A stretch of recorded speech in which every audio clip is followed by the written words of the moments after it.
Hi, I'm Mara Webster with In Creative Company, and thank you so much for tuning into one of our talks today. We are a year-round talk series bringing you the best creative voices across film, television, theater, and entertainment. And today we are so lucky to be joined by Jamie Martin Mann, who's currently starring in the Netflix series Country Comfort.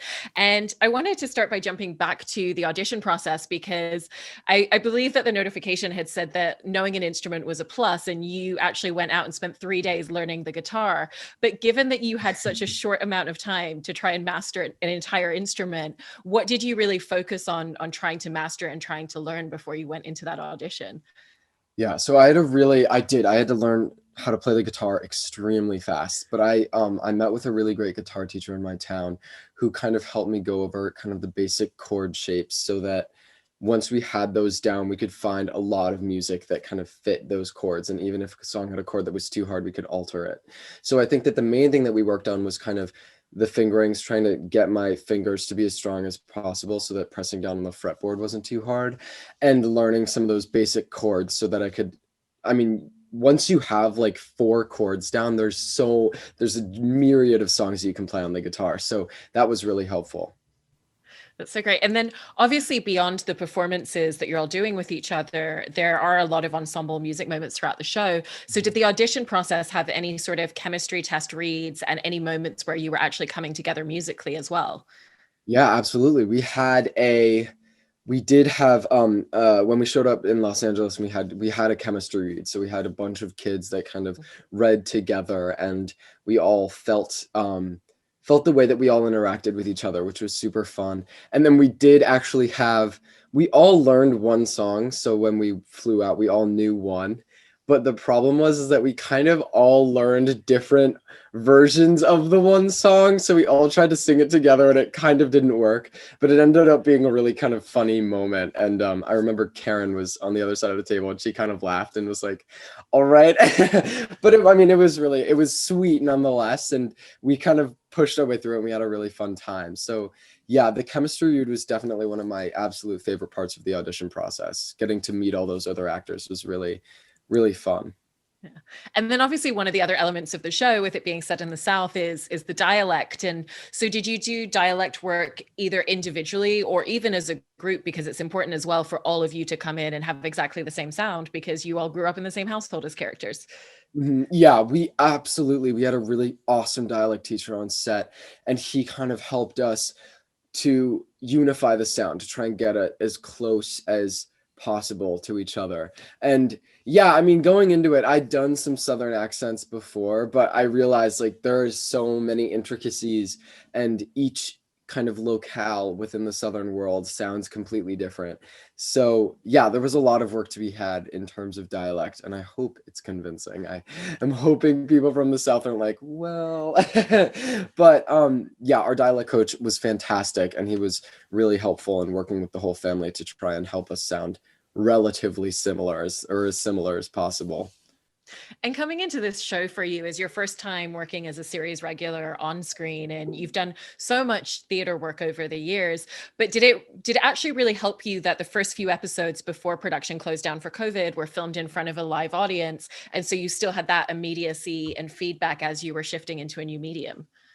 Yeah, absolutely. One of the parts of this show that I thought was really special for me was that it was, as I think it's about as close to theater as you can get. You have singing, you have some dancing, you have acting, obviously, and you have multiple cameras, which means that there's less takes. So you aren't doing a ton of coverage, which makes it also more theatrical because you do have to kind of act out to camera. And then obviously in the beginning, before COVID, unfortunately, we had a live audience there watching us tape these shows. So yeah, I think it made it a lot more comfortable because having an audience there kind of grounded me a little bit. And I feel very comfortable performing in front of an audience. And I think it really helps my energy when it comes to acting. So it was really nice to have those first four episodes in front of an audience because I think it kind of swept me into the TV and film world comfortably, I feel really grateful for that. What was the difference for you then, after being shut down for 4 months and coming back and not having the audience? Because, particularly when you're working on a comedy, it really helps you with feeling out a lot of the beats and where something needs to land with comedic timing. So how did you all have to adjust the way that you were working when you came back to shooting?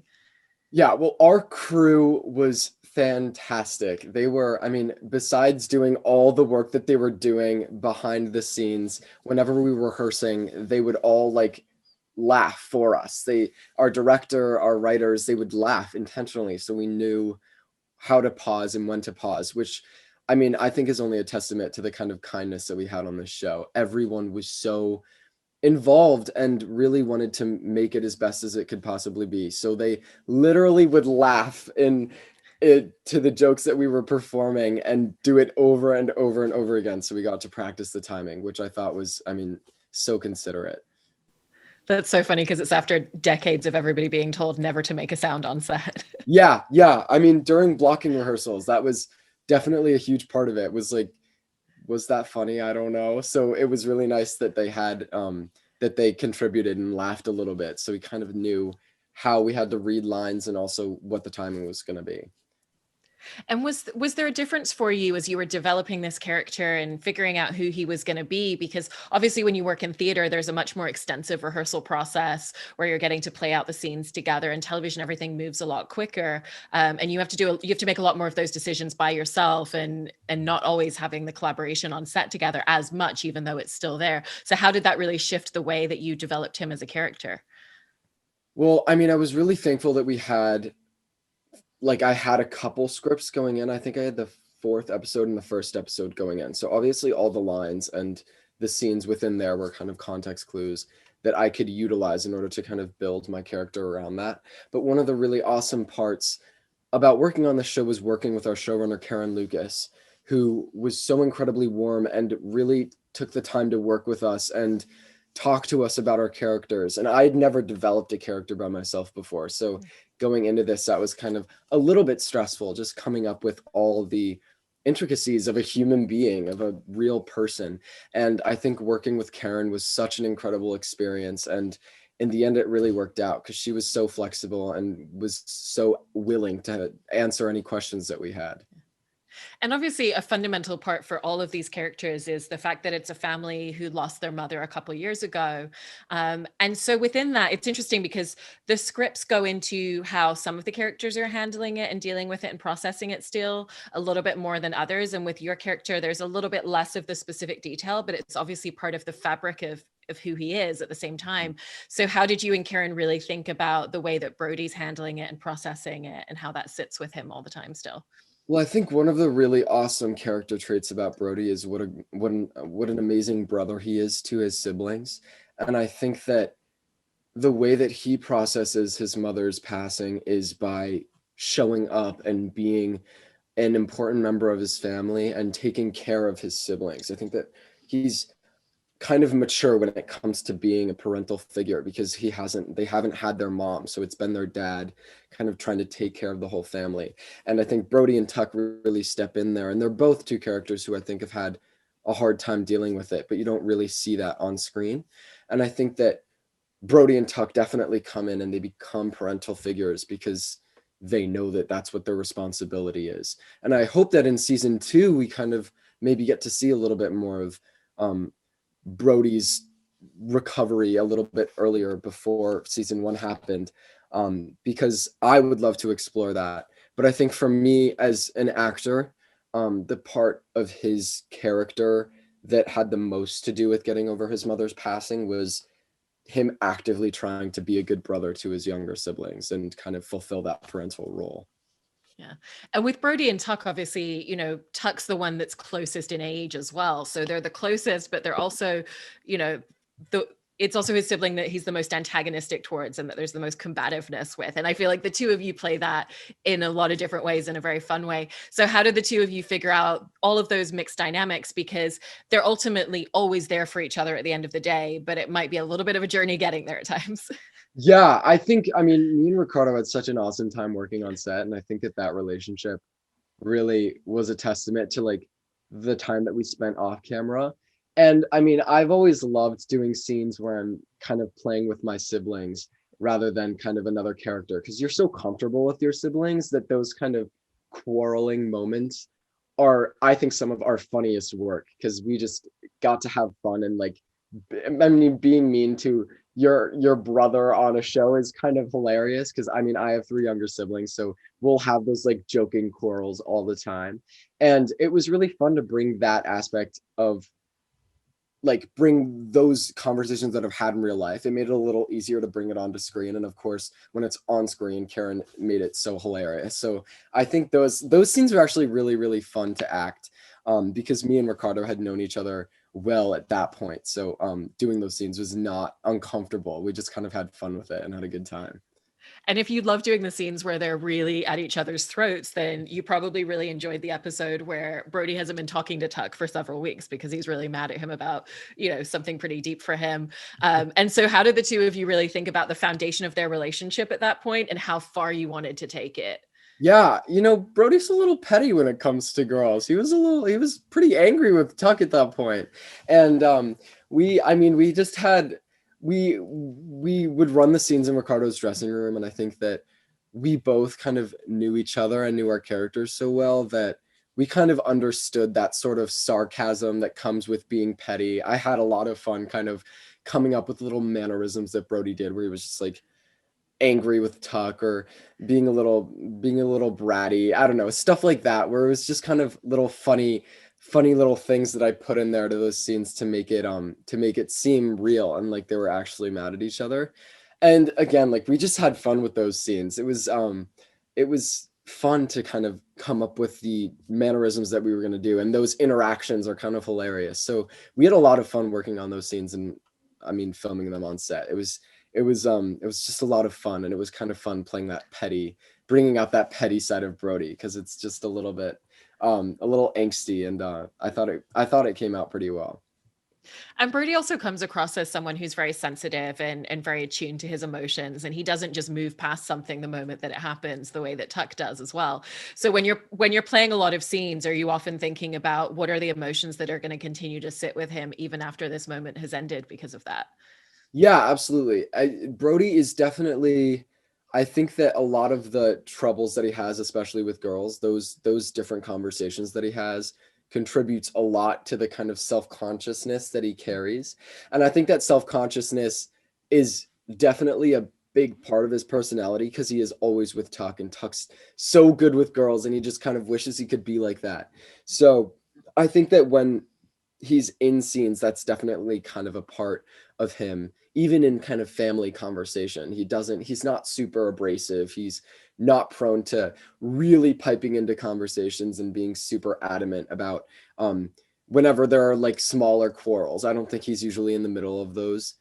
But I think that bringing that self-consciousness around gives him room for a lot of growth, and made those scenes a lot more real and a lot more fun. Especially thinking about kind of how Brody would feel about the situation that he gets himself into. There's also moments where we see him almost finding it easier to communicate through music than through words as well. And he really uses that as an outlet. So how did you want to craft that into him as a character, particularly when you had those scenes? Yeah, I mean, I personally love music. If I'm feeling any strong emotion, I love getting in my car and just like blasting whatever it is I'm feeling, listening to and belting to that night, and just driving around. And I think that music is such an awesome way to kind of let your emotions out. And I think that because I do that in real life, bringing that aspect of Brody's character to the screen was much more comfortable, because I mean when he sings that song on the guitar, it is absolutely something I would do. I think that if I was feeling sad or didn't know how to say the words that I want to say in conversation, I absolutely would kind of say it through music. I think that I really love music, and music's a huge part of my life. So that aspect of Brody's character I definitely understood, and I was really happy I got to kind of bring that to life. And yeah, I mean I just had a lot of fun doing those scenes, and they did feel really comfortable, because I think I really could understand what he was feeling and why he was choosing to feel those emotions through in that way. And with a lot of the musical performance scenes in the show, was it really different for you in how you approached them? Because obviously you were pre-recording a lot of the music and then re-performing it on set. So you're having to think about the character and where they are in a scene before you've even filmed it when you're actually in the recording studio. it was definitely a bit of a hurdle to do those pre-recordings and then show up to set and have to lip sync to myself. That was kind of bizarre and something I'd never done before. But I think that one of the really nice things is that it gives you a lot of time while you're in the recording studio to figure out what your emotion is behind the singing. And Tim Lauer, kind of the music producer on the show, he was very in tune with the acting side of singing. And he definitely, Karen would come into our recording sessions as well, and they were very adamant about kind of what are you actually feeling during this lyric? Why are you singing this part of the song? What does it mean to you? So I almost had the emotional aspect of a song figured out by the time I showed up to set and lip sync to myself, which was definitely weird as just lip syncing to myself. It was a weird hurdle, acting hurdle to get over. But I do think that that preparation and the recording helped to bring that song to life. And I felt much more comfortable performing it when I got to set because I really knew what I wanted to do with it. There's also a really great episode where Leanne Rimes is in the show, and she shows up and you get to do a really fantastic ensemble performance of Can't Fight the Moonlight. So what was the journey of working with the team and really figuring out what the musical arrangement was going to be with everybody for that? Yeah, I think, oh my gosh, having Leanne on the show was so cool. I mean, I'm such a big fan. So that was a really awesome experience. I I think one of the greatest parts was that I didn't actually sing throughout the whole thing. So getting to listen to her do it a little bit and then jumping in, I thought that was a very real scene. Like that would totally happen in real life. I don't think I, as Jamie, would feel comfortable jumping into a song with Leanne Rimes in any way, shape, or form. So I think that that was one thing that Tim really figured out and Karen worked on, was like figuring out how to integrate everybody into that song. And I really like the way that they did it, because you kind of have Griffin McIntyre, who plays my younger brother, and Leanne singing at the beginning, and then we all kind of come in and just kind of have a good time. So yeah, the acting side of that was definitely the feeling of like, oh God, should I go in? Should I not go in? And then kind of feeling comfortable enough to join in with them, which oh, that was such a fun scene to film. Leanne is so incredible. I can't even start. She's so incredible. She was so fun to work with on set and so nice. And I don't know, so professional. So many different adjectives I could use. She was awesome. And in working with Katherine Mcphee on the show, because beyond her acting experience, she has very specific experience from Smash, even the details, like when you were talking about learning to lip sync along to yourself. And that's something that she's really attuned to and has a lot of experience in. So were there things that you were able to just observe and watch her doing to really kind of take into your own technique in working on the series? Absolutely. Katherine Mcphee is so talented. And even in our table reads, she would just like start singing. And I was like, that's not fair. Like, you don't get to sound like that. You can't sound like that all the time. It's crazy. But no, she was so incredible to have on set. And she's such a wonderful performer and such a professional actress. And I think her craft is really really grounded and really there. And she brought a lot of the script and made it into this character, Bailey, who is, I think, such a wonderful character. And having her on set, I always say it was like being in a masterclass every day, watching her and Eddie act together and act within scenes with us. It was like a masterclass. I'd absolutely kind of watch what they did. And obviously I wouldn't take their character traits and put them into my own, but watching how they approach scenes and just their professional attitudes was, I think, definitely something that that we all incorporated. And it made the set kind of just more, it felt very professional. Like we all were comfortable, because I think they're two actors who are very comfortable doing what they do. They're very comfortable on set. And because they came on to set every day and were comfortable and were ready to work with us, we all kind of developed that attitude. And it made I think it made the filming of the scenes much easier, just more fluid and yeah, more comfortable, I'd say. Yeah. Being with them every day, I'll say it again. It was like being in a master class every day. It was crazy. It was so cool. They're insanely talented. And then as an extension of Eddie Cibrian playing, their dad, there's also the extension of the fact that he's in a relationship with someone. And there's an interesting play on it, because at the very beginning of the series, you kind of think it's going to be the stereotypical, okay, all the kids are antagonistic. They don't like this woman and they're trying to get rid of her, but they're actually not, because at the end of the day, they put their dad's feelings above their own, even if it's a little uncomfortable and something new for them to get used to. And so did Karen have conversations with you all about what that dynamic was going to be with their dad's girlfriend because of that? Yeah, absolutely. I mean, again, all the directors, especially Kelly Park, because we kind of, I think Janet, who plays Summer, she was in the second episode we filmed, and we definitely had a lot of conversations about obviously being a little snarky. I don't think Brody was as snarky, but just that aspect of it that makes it a little funny, and watching their relationship kind of grow throughout the season was really fun. And then also, Janet Varney is so funny in real life. I mean, she's such a joy. So like, it's kind of hard to hate any character that she's playing because she's so incredibly awesome. And so, yeah, I mean, I think that there was definitely a level that they set where it was like this bar. It was like, you guys can kind of be snarky. And I think that all the kids have a different bar for how snarky they are towards Summer. I don't think Brody is really like that. Like, I personally didn't like do as much of the snarkiness. I didn't have as much of the snarky lines. I kind of was just being as supportive as I could. But every character, I think every character had a different amount that they did or did not enjoy Summer's presence. But again, like Janet was so awesome on set. It was kind of hard to hate her character no matter what, because she's such an incredible actress and she's so sweet. So yeah, I think that again, like every kid had a different level of how much they didn't or did like Summer, if that makes sense. You also recently wrote a really great piece for Backstage that was talking very much about, the sacrifices that you had to make, but in order to have the dedication to like become an actor, become a musical theater performer, all of the work that went into it, and how when you finally landed that role in Billy Elliot, that it really just felt like all those years of dedication and training had paid off. And so I was curious about when you got the role on this show, was there kind of a similar feeling for you again of, oh, actually all of the work that I've been doing over the last several years is really culminating in me getting this role and becoming a series regular and working on this TV show?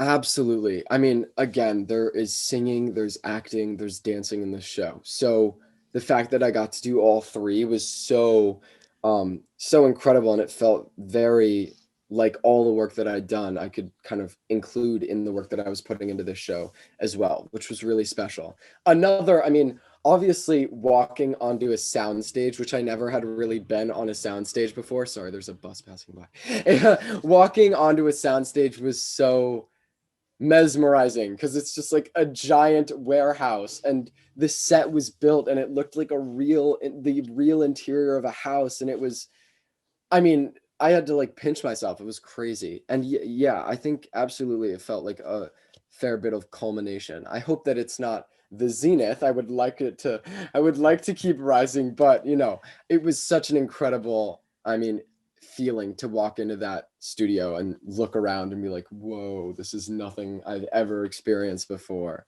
Yeah, it was really, really crazy. Well, congratulations on everything with the first season. I'm so excited for everybody to get to finally watch the episodes. And thank you so much, Jamie. Yeah, thank you. Thank you for having me.